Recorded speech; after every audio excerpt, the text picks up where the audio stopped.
Good afternoon, everybody. Welcome to today's Lunch and Learn session. Thank you again for joining us at Purple Day. Today, we have a special guest, Johny Cassidy from the BBC. And we'll be talking again a little bit about accessibility and how to define um, culture and not let accessibility be an afterthought.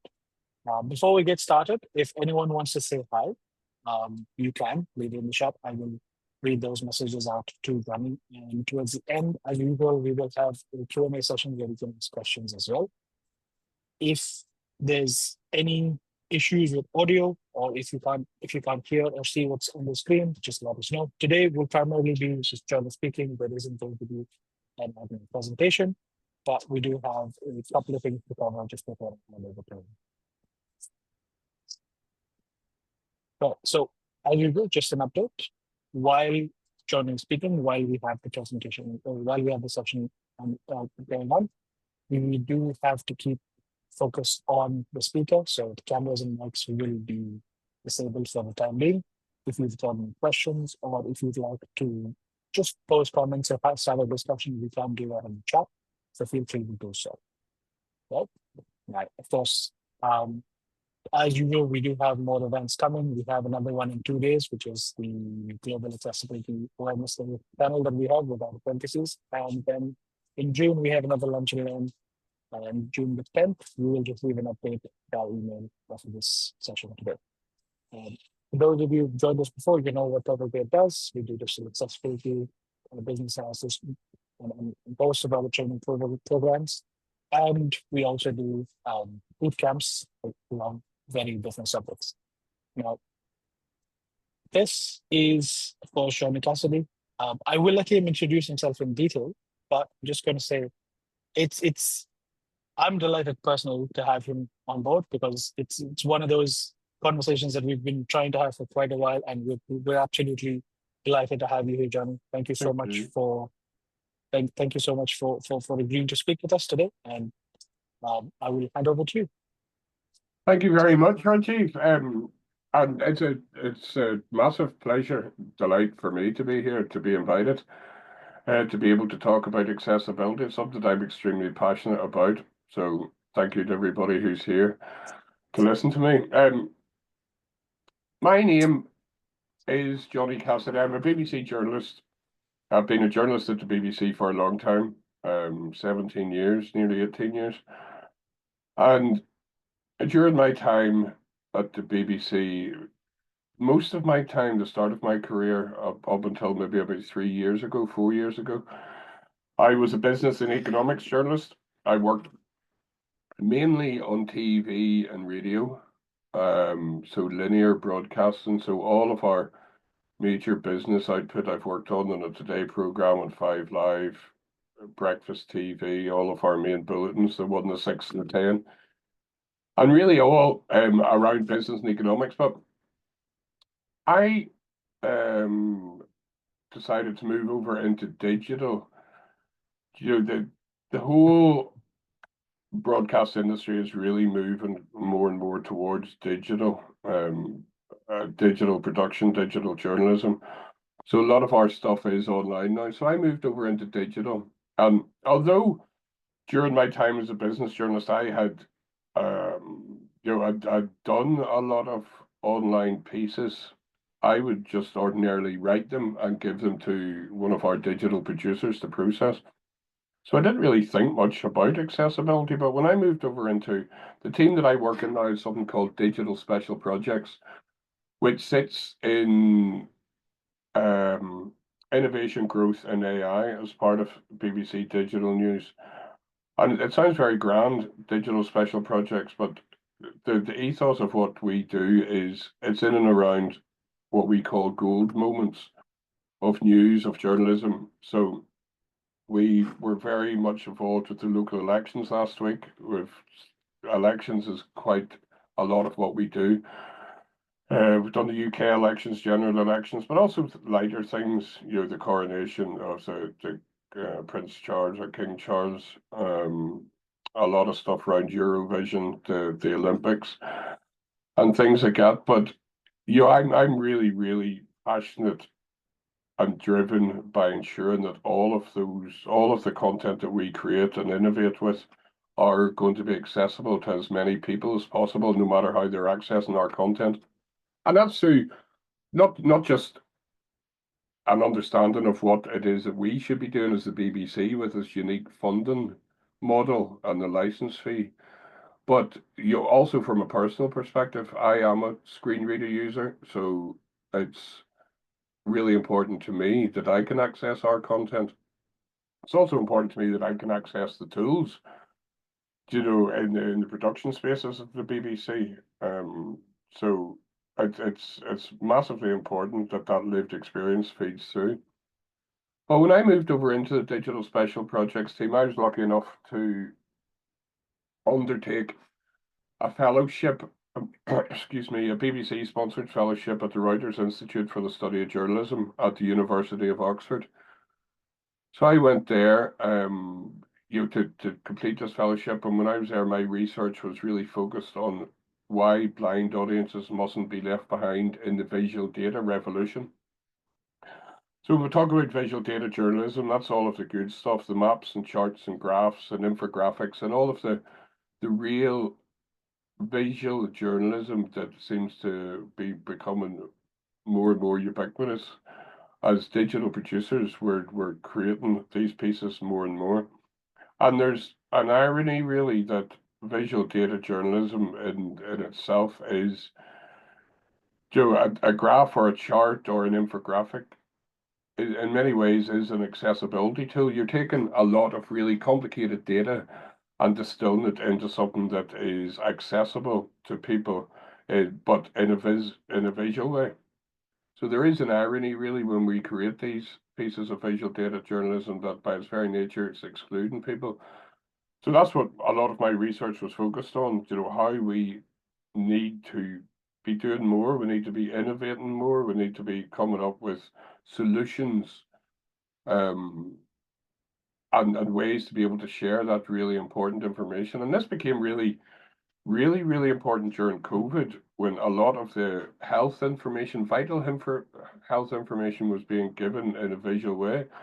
You might remember the flattening the curve infographic that was amplified in newsrooms across the world. It was produced by the Center for Disease Control and Prevention in the US, and it was amplified in newsrooms across the world, but virtually no thought or consideration or effort was given to how blind audiences were going to be able to access that really important information.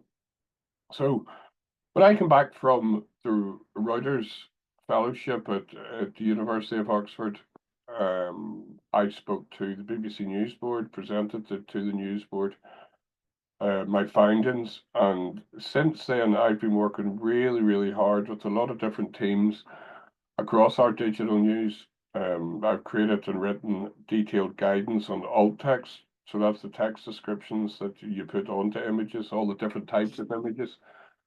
And that includes those complex images, graphs and charts and maps and infographics. And I've been training a lot of our digital journalists, and I think to date, maybe 800 or 900 have been through the training that we've done. And it's currently being made into an online offering for new journalists to come in, that they can do it as an interactive online. So the feedback from that training has been great. I think a lot of people, if they haven't come across why accessibility matters through personal reasons, it's quite hard sometimes to put it into a tangible way. But when I was doing the training, I would share my screen. I would let people hear the sound of my screen reader, so they got a real first-hand experience of what it is like, as an audience, as a part of a BBC audience member, when you come across something that perhaps isn't as accessible as it could or should be. And I think for a lot of those digital journalists who have been through the training, it's a light bulb moment, it's a penny drop moment when they see the real direct impact of what good alt text is and the difference that it can make to audiences, no matter how they are accessing that content. So it's obviously, it's a very obvious thing as to why, as the BBC, we do need to make sure that all of our digital offerings are as accessible as they can be. But as I say, for some people, it's quite hard to convert that in your head if you've never come across it. Somebody that accesses content in different ways, somebody that uses a screen reader, or somebody who uses speech dictation, or somebody that uses a puff and sip input device. So it's just important to understand that not everybody does access digital experiences in what might be considered the traditional way. And then once we get to that point and understand, right, okay, if we know that 25% of the population, around 1 in 4 now, are considered to be living with some sort of condition or impairment, and that could impact on how they interact with digital content or digital platforms, then that means that gives us a really good understanding and awareness, right? We need to think about this from a universal design perspective.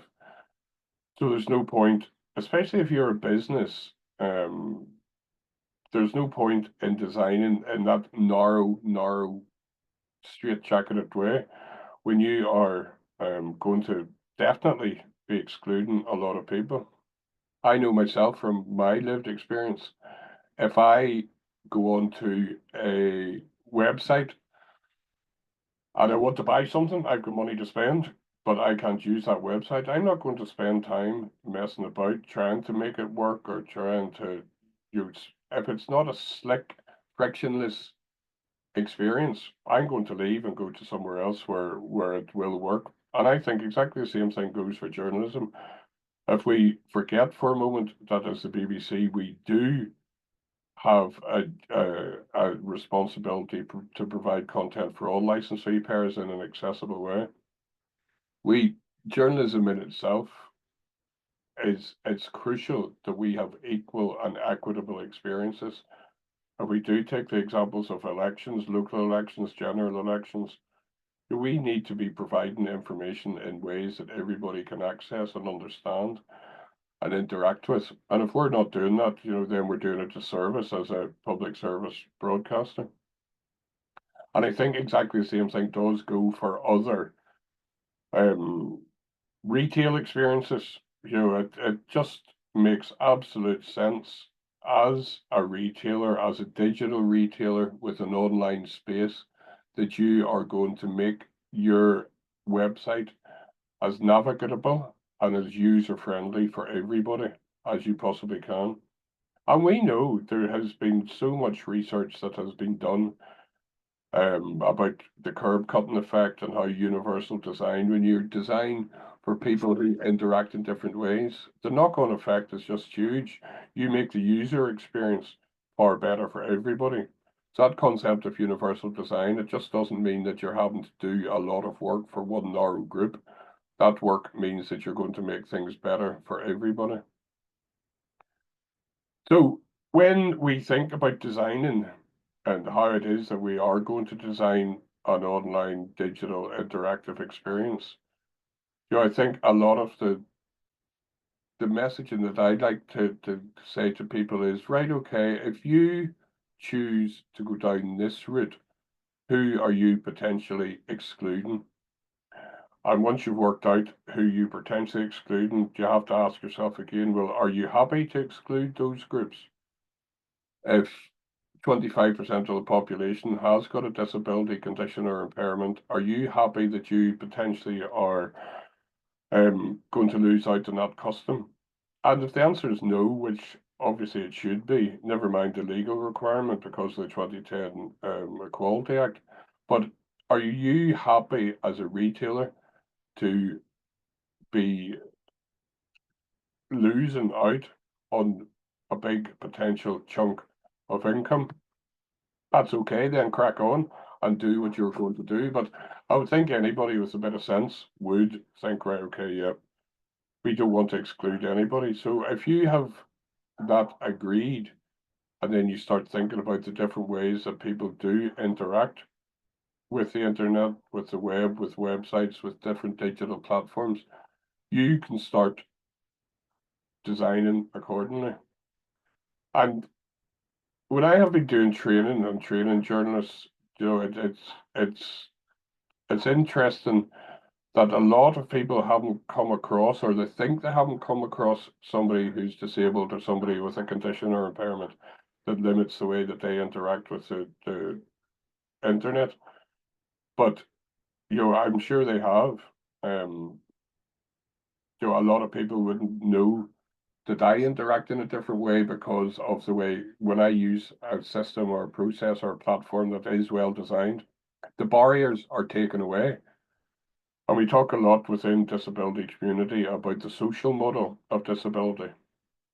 And the social model is very, very important when we're thinking about design and thinking about universal design. So if we want to design in a way that's inclusive as it possibly can be, the social model comes into its own. The social model tells us that you're not really disabled by your condition or your impairment, but you're disabled more by the way society has designed things without you in mind. So if you take a decision to design a website that isn't going to be accessible with a screen reader, it's that choice that has been disabling rather than the fact that I can't see to interact with the website. So I would always encourage people who are designers, who are UX designers, people who are developing websites, think about it as a user experience rather than accessibility. When I when I talked when I first came back from my fellowship at the Reuters Institute, I found out that when I would be talking to a lot of senior leaders about accessibility, for a lot of people, accessibility is something that happens somewhere else. It's another team that takes care of it. It's something that might need to happen at the end of a process. But when I talk about doing it right from the start, and I talk to senior leaders about audiences, that is something senior leaders without lived experience of a disability or having to interact in different ways. Audiences is something that senior leaders at the BBC know a heck of a lot about. So when I flipped that round and used the narrative of we are missing out on a potential huge chunk of audience, that's when I got the mandate, that's when I got the buy-in and the support, because you need to sell things to people in a way that they understand. So I think with anybody who is a designer, anybody who's into user experience, think about how you can make that experience joyous, frictionless, um, and something that is people don't want or will avoid having to do or needing to do. A lot of us are so busy. Even booking flights or booking a restaurant or booking train tickets. If we can make all of those things as frictionless and as enjoyable for people as possible, then people are going to come back to your website. People are going to come back to a place that they don't have to mess about and go, how do I do this? I don't understand this website. You want things to be intuitive and you want everybody to be able to understand what it is that they're supposed to be doing without having to sit and figure it out. And it's indeed exactly the same thing for audiences. We've got different platforms at the BBC iPlayer, BBC Sounds, the BBC News app, BBC Sport, and all of these things, there's a heck of a lot of design considerations going into things to make them as user friendly for everybody because we want people to stay on our websites. We want people to come to our news websites to get their news there. There's so much competition around at the moment. It's just huge, massive sense to make things as enjoyable and usable for a widest, biggest cohort of people as you can. And that, the messaging that I give now isn't, it is about audiences, but all of us are thinking about audiences, even in a big organization, you need to make sure that every part of anybody's experience or journey, every single day, is as accessible as it can be, and as many barriers as possible are removed. And that goes from right at the start of recruitment all the way through the HR process, even be able to look at your internal internet website of a big organization. If you want to know what's for lunch at the canteen, there's no point in that being in an accessible PDF, because you're locking a lot of people out. And that design decision that you've made has put a barrier there that doesn't need to be there if you've considered making that in an alternative format that isn't a PDF, an inaccessible PDF. So again, let's go back to that question about, if I take this decision, this design decision, who am I potentially excluding, and am I happy to do that? And I would hope that not a lot of people are, when you make a conscious decision. When you've asked yourself the question, am I happy to build a barrier for this demographic? I don't think many people would. So within, and you've probably come across this in many ways. I know that you're already embedded in accessibility, but I think taking that shift left approach and building something that is accessible, that has got that universal accessibility with it, and designing for a wider cohort as possibly, or as possible, that makes a massive difference. That makes a huge difference. Rather than thinking about, I want to design something this way, I'm wedded to that design, and then when you get to the end of that and you've built it, then you have to think about, right, how am I going to make this accessible now? We need to be shifting left in our approach. We need to be considering all users, and as wide a group of users as possible right from the outset. So you don't get to the end and go, oh, right, how do we make this now accessible for screen reader users, or people who are deaf, or people who have no hands, or so all of those things should be considered right at the start. If I make this decision, make this choice, am I again excluding people? And that, I think a lot of people think that accessibility is there to ruin your beautiful UX, to ruin your designs, but it's not. I've heard a lot of people say that if it's not accessible, then it's not finished. And I'd stand by that. But you make it accessible from the very initial outset, from the point that you create a design and you think about what it is that you're doing with your minimum viable product. You want to have as many people involved as and able to interact and use your product or your experience, or whatever it is, digital experience that you're building. And I think a lot of that will come with experience. I talk a lot in different teams now across the BBC, and that includes internal comms. It includes so many different choices that we make every single day have got the potential to exclude people and to put barriers in people's way.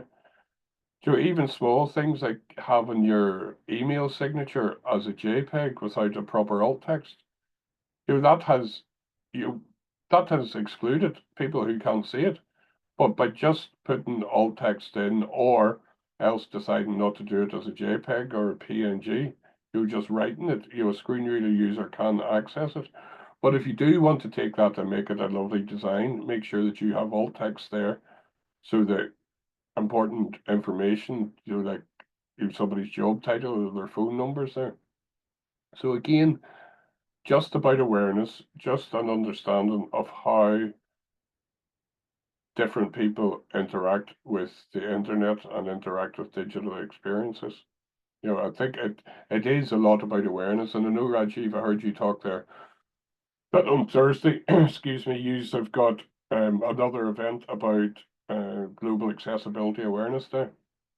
We've Yes, got yes, a yeah, we've got a big event, a big internal event at the BBC on Thursday from Salford. I'll be speaking at, And it's an opportunity to raise awareness of universal design, of good user experience. Because I think the reality is that a lot of people haven't come across disability, don't understand why different design choices can exclude people and do exclude people, and why thinking about it a lot more in a lot more inclusive way has got the potential to remove those barriers.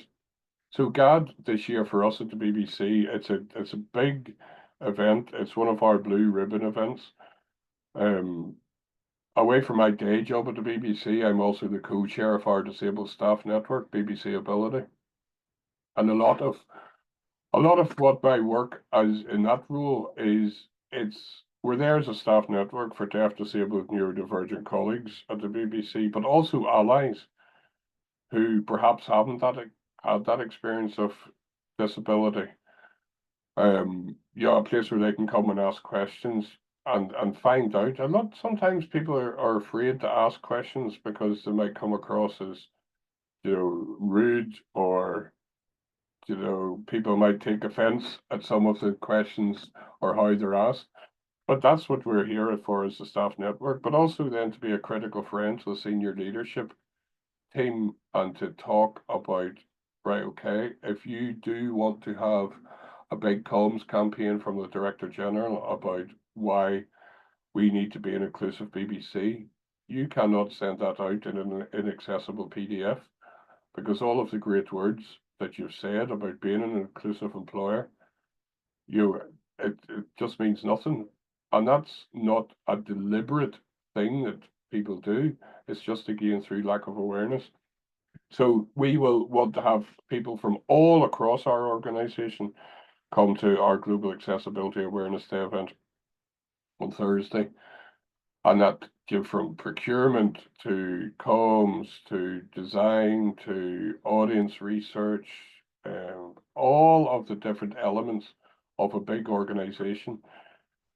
So I think for me, it all does again come down to that willingness to understand, to create awareness, and ask yourself who it is that you are willing to exclude. And I would hope that nobody is willing to exclude anybody. Last week, as part of our plans for Global Accessibility Awareness Day, I spoke to Joe Devon, who's the co-founder of GAD, about where it's going. And I'm very excited that's going to be playing out at our event on Thursday. He wasn't able to do it live. It's a really busy time for him, as you'd expect, but this is the 14th year that Global Accessibility Awareness Day has been there. And one of the questions I asked him was, Joe, you've been raising awareness for 14 years. Are we any way further down the road? And it was a loaded question because I think we have been, but I was really keen to find out what Joe Devon thought. And it is, but it's something that we as advocates and people with that lived experience and allies need to keep on about constantly, because there's new people coming into the industry, technologies developing. One of the big things that we talked about was generative AI and the potential for generative AI to really, really take away a lot of the barriers that disabled people face, and to be able to generate accessible code, for example. But all of these things need to have awareness baked in from the start. I think we're at the foothills of what generative AI can do, but there is again a massive danger of excluding a huge swathe of people if awareness isn't there from the start and inclusion isn't there from the start. A lot of the problems that we see in society could be amplified, exacerbated, and fomented if there's not enough awareness around the dangers of amplifying that. We do know that a lot of the stuff that large language models use comes from a Western lens, quite often a Western North American lens. So if we are going to harness the functionality and capability of generative AI, we need to make sure that we are being inclusive, or we're there and mindful and receptive of what exclusion could potentially look like if that human oversight isn't there as a backstop. So I think all of those things in and around accessibility awareness, they're still going to be there, which why I think we do need Global Accessibility Awareness Day constantly. We need to be flag bearers. We need to be messaging over and over and over again as technology such as generative AI evolves, just to make sure that we aren't excluding people. But I'm excited about generative AI. I think it's, for me, I use a lot of tools every day that are your Copilot, ChatGPT, an app called Be My Eyes, which has got an AI functionality of it. Even things like the Meta smart glasses, not designed for accessibility, but they have got the potential to be fantastic pieces of kit for blind people. And all of these things have had considered UX built into them, and that universal design potential is there. So I think it's something that I'm really, really excited about. But for me in my job as a journalist, there's a blurred line really between what I do in my day job to make things accessible for audiences, no matter how they're accessing that content, but then also what I do in my role as the co-chair of our Disabled Staff Network. And more and more they're aligning. Joe, I would say that maybe a few years ago when I talked about accessibility and making things accessible, I think it's not unfair to say that senior leadership, editorial leadership mightn't have got it as much and got why it's so important. But when I started moving that narrative to talk about audiences rather than accessibility, that's when senior leaders did start to understand, okay, we can reach a lot more people here if we make it that user experience inclusive for everybody. So I think we're definitely moving in the right direction. A day like Thursday's Global Accessibility Awareness Day is brilliant, and really focusing people's minds. And there's lots and lots and lots and lots of events happening across the world. One of the things that the co-founder Joe Devon is really keen to do is to lean into that global element of it, and to make sure that people from the global south or the global majority aren't left out as we move into using generative AI. We need to make sure that people from all of the world, all different languages, are included. And I think that's something that we all, as designers, as A11Y advocates, need to be mindful of, that a lot of the large language models that are out there really come from that narrow lens, and we need to be including a lot of people from places who aren't really represented on the digital internet. So I think it's exciting times. I think accessibility definitely, digital accessibility is definitely having its moment in the sun. More and more, I see people that perhaps in the past haven't really understood why designing in certain ways needs to be done for inclusion. But the argument seems to be getting a lot easier. The doors seem to be open slightly rather than totally locked. And I think people are understanding, right, okay, yeah, it isn't just the right thing to do, but it definitely does give us a return on investment. It opens up our customer base and all of the good things that businesses want and business leaders want. But I think just as society, we need to be designing in inclusive ways constantly. But I think the stuff that you guys are doing is really going to help that. So I wish you all the best. And Rajshi, that's enough. I've spoken for ages. I could just ramble and waffle on about this for ages. But if anybody has got any questions, please do let me know. Well, thank you. I don't think anyone would mind if you did ramble on for a little while longer, for lack of a better way to phrase that. But it's interesting. So I, I don't see any questions in the chat just yet, but just to everyone who's here, who's attending, if you do have any questions, you can put them in the chat. I will enable your mics, and you should be able to unmute yourself and turn on your video if you need to. I And you would can say as wait. well, if you are interested in accessibility in journalism, I write a newsletter on LinkedIn called Journalism A11Y, and it's really highlighting good practice within journalism, but also in different forms of accessible content. So innovations in audio description, or innovation in captioning, or stuff in and around generative AI that is fostering inclusive media landscape. You know, if that's something that you're interested in, you can follow me on LinkedIn for that.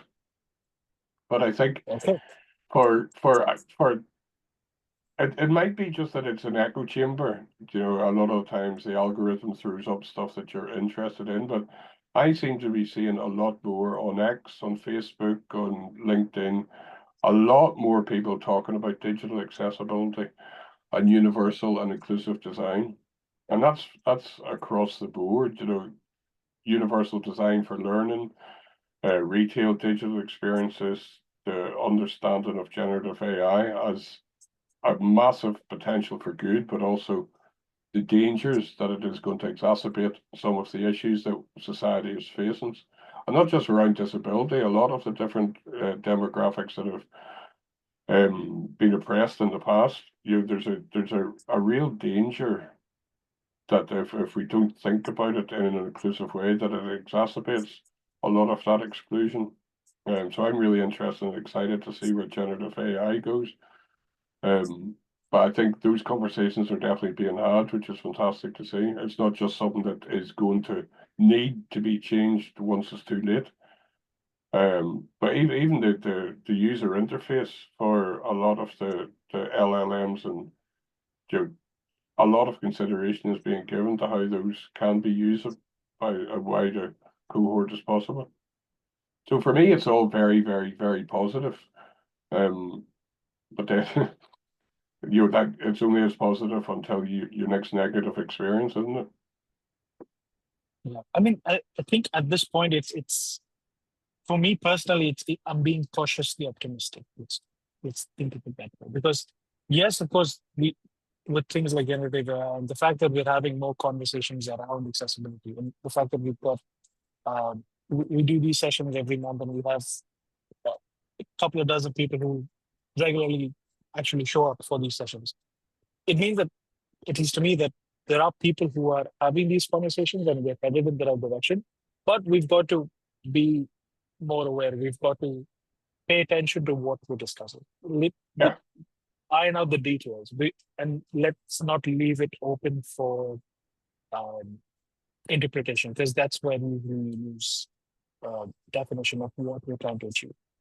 absolutely. And I think something that it's really important, I think, to have people with lived experience so you understand who it is that you're designing for. You know, you might have a room full of blind people, or 10 blind people who use a screen reader, and some of them might be able to use your system, your website, some mightn't. And you don't want things to be dependent on proficiency of being able to use a screen reader.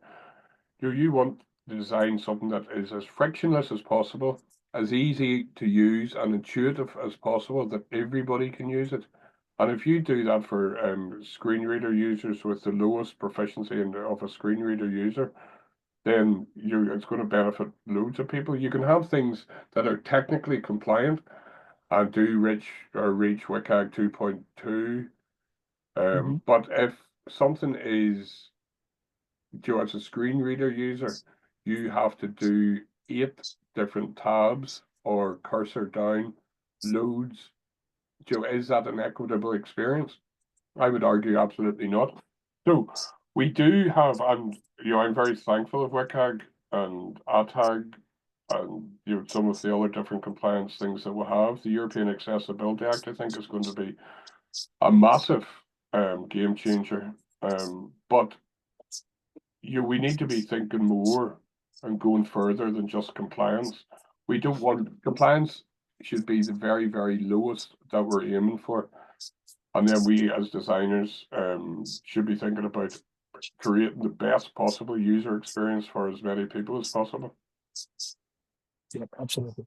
One observation that I've had when speaking to some of our learners on not just the digital accessibility programs, but other programs as well, is that typically we talk about accessibility as a metric that we've one of those checkbox items that we've got to do for compliance. But you'll see, or what the feedback that they've given me is that while they're on the program, while they're having these assessments, assignments, and reading through the material and practically applying it, they start to think about, okay, we should be having these conversations around accessibility a lot earlier on in the process. And like I said, not once we've completed a build and let's say completed a website building, we've got to now go and make it accessible. Yeah. Even if, in a session that I recently had with a cohort, one of the things that I said is, I'm not sure if you agree, but you can correct me if I'm wrong. One of the things that I said is, there will, of course, be situations where you've got a limitation, where you cannot complete that accessibility task or you cannot complete that implementation right now. But if you're having these discussions and having these conversations early on enough, you're aware of it. So you can fix it in the next iteration, or you can set a timeline to go about making those changes to make sure that the user experience is equal or at least equitable for everyone who's involved. Everyone who's yeah. And it is, I guess, for me, it's about embedding that culture. That yes, if you are pushing something out and it's your MVP that you need to get out, and you have identified different priorities of accessibility bugs, how are the P1, P2, P3? Are you willing to go out when you've got maybe half a dozen P1s that are going to have a huge negative impact? Do people understand that yes, you might have to go maybe 2-3 weeks before you later to release the first iteration of it, but are you happy to release the first iteration knowing that you have got those potentially big accessibility issues? Because you're a person who comes to it the first time mightn't come back. Yes, if their experience is negative. So are you willing to take that chance that you are potentially losing customers by wanting to get it out quick rather than waiting to make it as accessible as you can? Yeah. And I suppose the other question that I would ask in that scenario is there an alternative? Is there another way that do we wait to make sure everything is perfect before we go there? Because the current iteration of whatever is out there is definitely not going to be implemented. Do I say, look, we understand that this is a limitation and we understand that it may affect some of our users, but if you do come across any of these concerns, here's an alternative way of engaging with us. And again, just a thought, because it might be something that we can set in place as a contingency or as a redundant mechanism. But it's not always, like you said, it's not always going to be facultative. It makes sense to go to the same job first one. Yeah. I guess it's always going to be a choice that has to be made. But go back to the culture.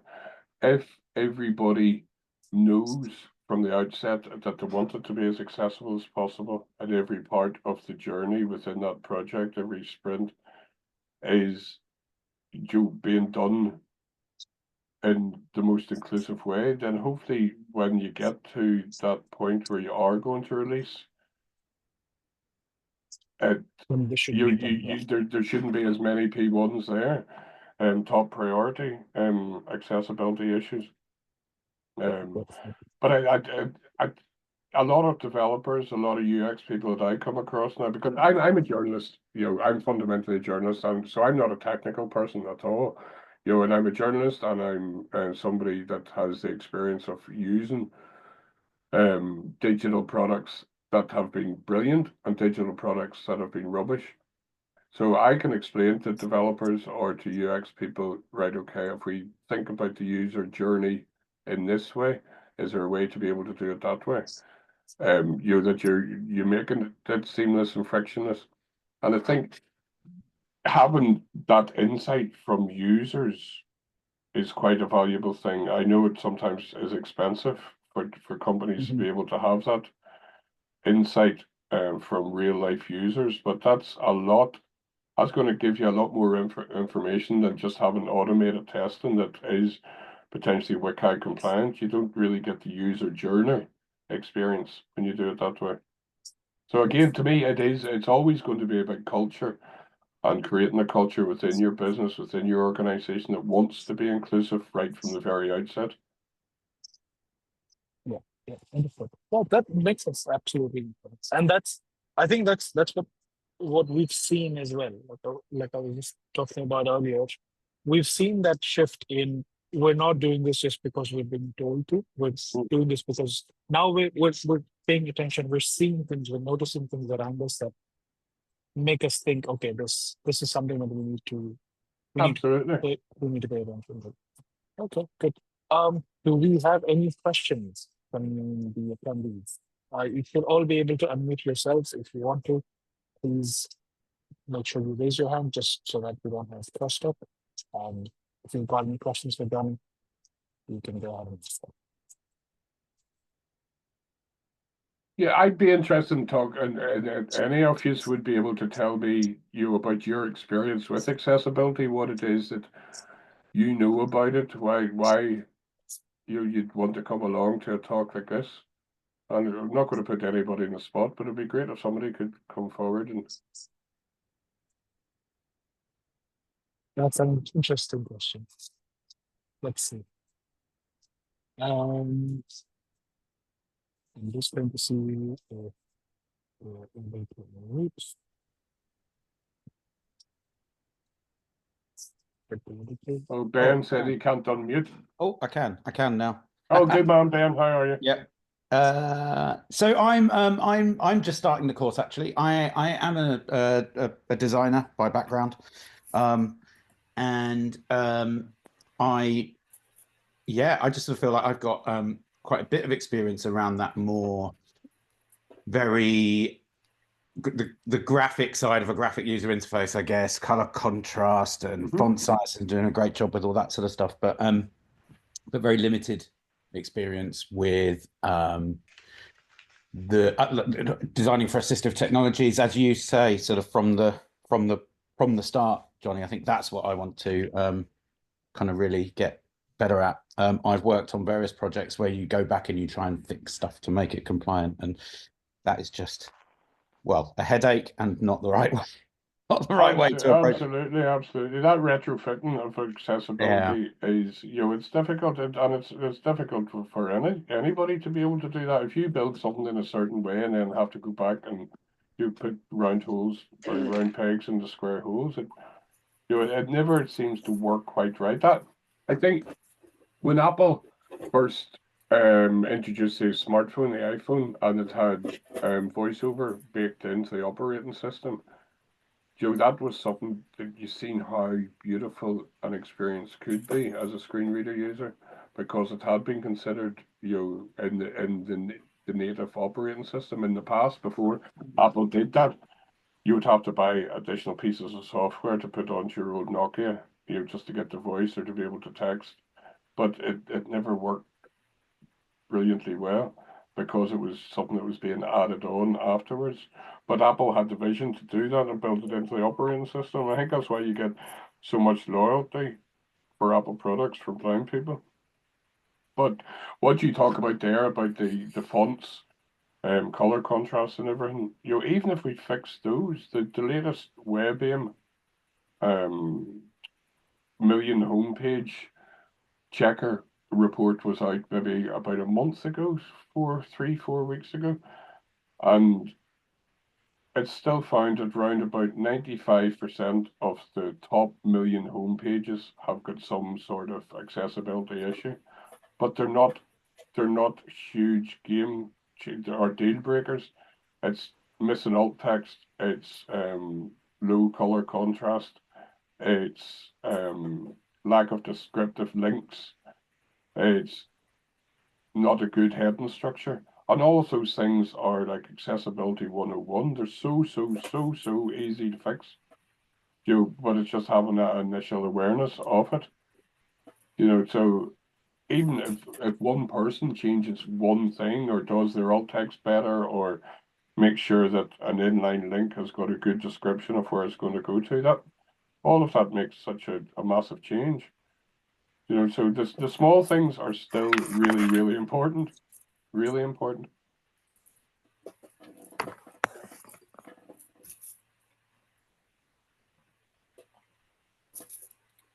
Okay. Well, that, Hi, Johnny. I lead on digital accessibility at Kirklees Council, Oh, brilliant! and one of my team members is on the call as well. They're currently doing the digital accessibility specialist apprenticeship with Purple Beard. We've been really passionate about accessibility for, it feels like forever, but it's only in the last kind of, I would say, 3 years Yeah, that we've really got serious traction within the organisation. yeah. And we've done it by a few different ways. One, by enthusing upper management about it and helping them to realise the implications of accessibility. Another way, by doing that thing that you said, kind of stopping talking about accessibility and talking instead about exclusion. So Yes. you shift the debate from one of what sounds like a technical issue to a people issue. That's it, exactly. And I've done that as well by engaging our inclusion and diversity lead and starting to get digital accessibility in the conversations about inclusion and diversity. What I found was giving people examples of said poor access in physical spaces, and then telling people you're giving people poor access in digital spaces. You might not be excluding people from our buildings and from our physical services, but you are excluding some of those same people from our digital services. And I kind of turn things around as well in the language that I use to tell people about the benefits of accessibility. I often don't say to people what will be the benefits of making this accessible. I say to them, what will be the benefit of excluding people? Yeah. And people are really reluctant to answer that. I know. And it's a brilliant way, it's a brilliant tool. It used to be somebody at the BBC a few years ago who's left to come up with this. And they had it was nearly like a spoof video that they had done, and it was like, okay, we're going to design this way, right? Okay, who do we want to exclude? Right, boom, okay, we don't want blind people, right, let's do it this way. We don't want deaf people, right, let's do it this way. And then suddenly you'd only have a few people left that you were designing it for. And it was like, oh, right, okay, I knew it was a bit of a spoof, but it was quite powerful way to think about design. And for me, it goes hand in hand really as well with as my role with is the co-chair of BBC Ability. And again, this isn't just about the BBC, although we have got quite a unique position because of the universal license fee. But we need to have diverse people working inside the organisation if we're going to represent the diversity of all of our audiences. And by diversifying the workforce, you do get those lived experiences and a different understanding of what the potential barriers are that people live with. And then you'll get people then designing in a way that removes those barriers. So they're very much you go hand in hand with each other. You know, if you have got a narrow demographic of people that come from a narrow gene pool that don't have to really consider what barriers are there because they can use stuff in what might be considered a traditional way, you're missing out on people's lived experience that could add to the potential of designing things in a more inclusive way. So I'm a very big advocate of getting more diverse people in to business in order, to be able to avail of those people, of their experiences when you are coming to making decisions about design or decision. It doesn't even, it's simple things like comms. I mentioned, just having a JPEG image of your signature and your email. By doing that, are you aware that you're excluding potential people because you haven't put an alt text on it?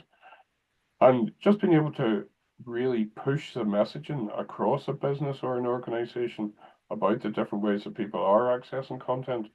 I think you're right. And I don't know what's happened 2-3 years ago. I don't know if there's any connection with COVID or a lot of people working at home, a lot of people using different digital experiences, but it does seem to have got easier to be able to have these conversations with people about design in an inclusive way. Certainly a lot easier than it has been in the past. But I'm delighted to hear about that, about a changing within your council. That's brilliant. Yeah, it's been a really positive 2 to 3 years, and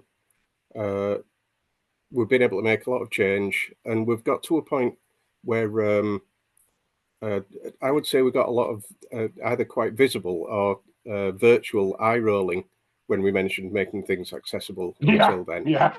And that's changed. It's changed from us hustling people to make things accessible to people coming to us saying, I need to do this. What do I do to make it accessible? And that's a massive change. And it's also, it makes it easier because you don't always feel like the kind of angry man in the room, Totally. I know that angry man feeling. Every meeting that I've had, maybe for the past 3 years, and somebody mentions, if we're talking about innovation, like a new way of approaching storytelling in our digital, I'd put my hand up and somebody go, I know what you're going to say.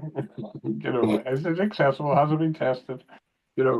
And that is definitely becoming a lot easier, a lot easier. The senior leadership are really buying into it, which is brilliant.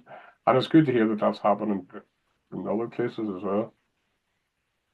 It's great. So I'm taking it, was it you that wrote the BBC's guidance on use of alt text? It was. I point people towards that. It's really good. Oh, thank you very much. Good, yeah. That is, it's a detailed piece of work. And then when I do the training, I use it, for all different examples and everything. And again, one of the biggest takeaways for me is, how would you describe that image to somebody on the phone? And when people go, oh yeah, right, okay. And again, it's not about accessibility. It's just like, if you don't have the image in front of you, how would you describe it? So people seem to have a problem with, when you say, how would you explain that to a blind person? Oh, I don't know. I've never met a blind person. Well, just think if you're explaining to your mum on the phone and she doesn't have the photo in front of you, how would you describe it? And then suddenly that seems to be easier for people. But I'm so pleased that to hear that it's out there. I was keen that it was published outside the BBC and we just didn't keep it in our ivory tower. That is going to be a benefit to everybody, other news organisations. But it's great that you're using it as well.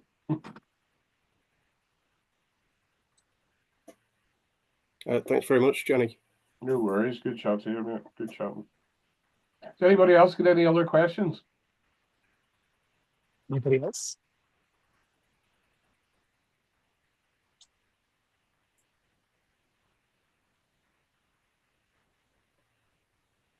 Doesn't look like it. I do have not exactly a question. Just want to hear a little bit about your experience. So you said, Johnny, you've been with the BBC for the past 17 years. 17 or so years, yeah. So just a couple of questions, right? One is what kind of approach, or what advice would you give someone who's not necessarily in training for accessibility, but who wants to be an advocate, who wants to have these conversations more? And what was it like for you at the BBC? Because you probably started these conversations way back when most of us would have been too young to even understand what accessibility is. Yeah, two good questions. Thank you. Well, I suppose the first one, we all need allies, and if you are into UX or web devs or you're designing in any way, you just think about that potential to exclude. I think the A11Y community, hashtag A11Y on LinkedIn, is very, very supportive. It's a massively supportive community. The Champions of Accessibility Network, you know about them, and I think the stuff that Gareth and Charlie and Heather has done in the Champions of Accessibility Network is phenomenal. And it's again, it's about amplifying that message, and it's about awareness. And if a lot of times when I'm doing the training for my alt text stuff at the BBC, I will never blame anybody who doesn't write a good alt text the first time. But if they keep writing bad alt text when I've told them how to write a good one, that's when I'll start getting annoyed. So I don't blame people for not doing things in an accessible way if they don't know how to do it in a better way. But if they have been told that their approach is excluding people, I think, and I have come across people like that just, for whatever reason, just says, no, this is the way I've always done it, this is the way I'm going to do it. Thankfully, few and far between, but it does happen. But I think have an interest in how different people use digital products. And I know I'm maybe a bit of a geek about it, or a bit of a nerd, but I just totally embed myself in it, and finding out different stuff that's coming through and reading things about different people's experiences. But there's definitely people out there who will ask questions. So don't be afraid to ask questions into the community, and hopefully you'll get the right answers. And the second question, it's quite interesting. When I first started at the BBC, a lot of the systems and processes and platforms that I would have used as a journalist, the digital platforms, the simple fact was that they weren't accessible with JAWS, with my screen reader. But the BBC was very inclusive, and for any blind people at the BBC that were working then, especially if they news, a lot of our production systems, we would have got people in from external scripting organizations who would have been able to make things accessible by writing additional scripting code to make it so. And in many ways, and I wouldn't want to say this too loud, but in many ways it was better then, because you could nearly get a system to do things what you wanted because you were working alongside a third-party scripter. The decision was taken, and I understand why the decision was taken, to push towards procuring things that were more universally usable by a lot of people. But I think perhaps we moved a bit too quickly on that and moved towards that model before the business was ready for it. A lot of the issues that we've seen in and around inaccessible systems has been from that procurement stage where the right questions weren't being asked. Sorry, I was just listening to Shelley's question there. The right questions weren't being asked. And even if they were being asked, there wasn't the expertise within the organization to decipher what it was that they were being told. Because if you're talking to a salesperson in a third-party supplier, and you ask about, is it accessible? Your salesman's going to say, oh, yes, absolutely. Yeah, it is. And it's got this, it's WCAG 2.1 or WCAG 2.2. But what is that actually mean? You need somebody within the business that's going to have the wherewithal and the knowledge and the experience to be able to really dive down into what their VPAT or their accessibility statement is. And I don't think that a lot of organizations are at that point yet. You'll still believe a lot of what the third party supplier is telling you. So I think the whole process of making a big organization accessible, it has to be, we talk about in the BBC, accessibility is everybody's responsibility, and it just doesn't sit with one team. It has to be embedded into the DNA across the business. It has to be part of the culture. And it's about workforce and inclusion, and it's about understanding difference and making sure that all of the experiences and processes and platforms are designed with all different levels of user experience and how people are interacting with things built into it. So it's about understanding your workforce, it's about understanding your audience and making sure that you design accordingly. Well, that does answer my questions. Thank you so much. Well, the reason that I asked the first question was because if sometimes we notice that we hesitate to start having these conversations, and this isn't the case so much now, but it's when we meet someone with a lived experience, sometimes we tend to hesitate to ask those questions. Right? We say it might be something that may offend them or make them feel insecure about whatever it may be. But I'm actually seeing, like I said, we're actually seeing that more people are having these conversations we're seeing people open to actually understanding what the living experience of someone with any sort of an impairment, whether it's common, whatever it may be.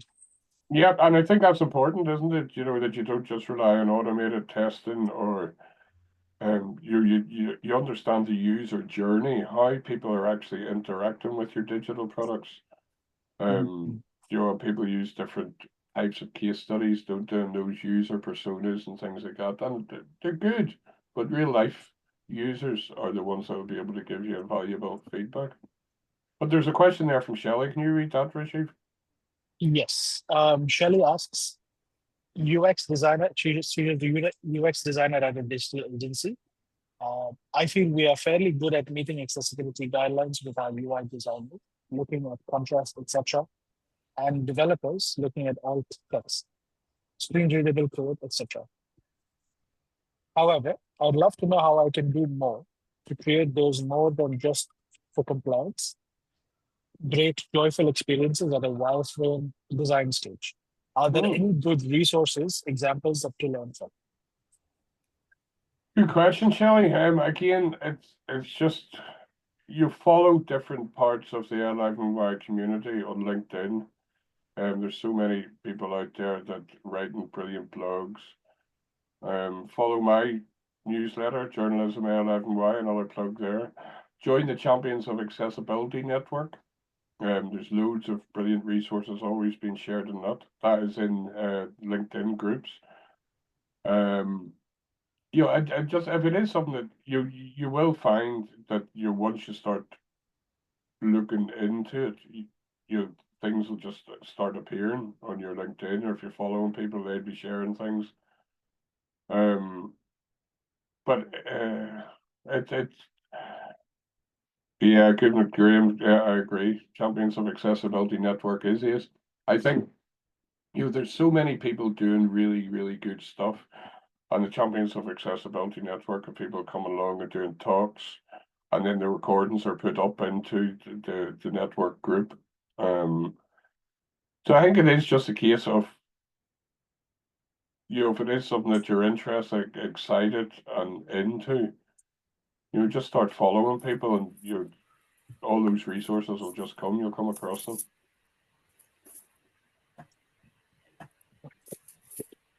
Graham has another Johnny, question. just one last thing from me. Yeah. In the spirit of you said if you don't ask, I also co-chair the National Microsoft Accessibility Forum Oh, for brilliant. local councils around the UK. I don't know whether would you be interested in coming to the forum, and I'd particularly be interested in what you do have to say about alt text. Yeah, absolutely. I could talk about alt text till cows come home. I could go mastermind Brilliant. and talk about it. It's my thing. Absolutely, I would be delighted to. Oh, fantastic! Just drop me a note on LinkedIn, and then we can organise something. Yeah, we'll do. Yeah, I'll get in touch. I'll get in touch on LinkedIn. Good man. Brilliant. Thank you. Thanks very much, Johnny. No worries at all. No worries. Be delighted to. I've just put your LinkedIn. Thank you. That's very kind. That's very kind. Hey, well, thank you so much again, Raji, for the invite. I think it's been. I hope it's been useful. I've enjoyed it. No, it is, and it's been a different kind of format. So typically it's a presentation. This time, I mean, I'm glad that we had a little change from the norm. We've had more conversations here. Thank you, Graham. Thank you, Ben and Shelley, for your questions. If you do have any more, you can either put them in chat or you can reach out to Johnny on LinkedIn. Absolutely. I know from personal experience that he does respond pretty much within, let's say, a couple of hours or so. And it's brilliant. It's been very helpful. Thank you. Thank you again, Johnny, for joining us. No worries. It's Thank been you, a pleasure. everybody. Thank you so much. Have a lovely day, everybody. Thank you. Have a lovely day. Cheers, Shelley. Bye-bye. Thank you. Cheers. Johnny.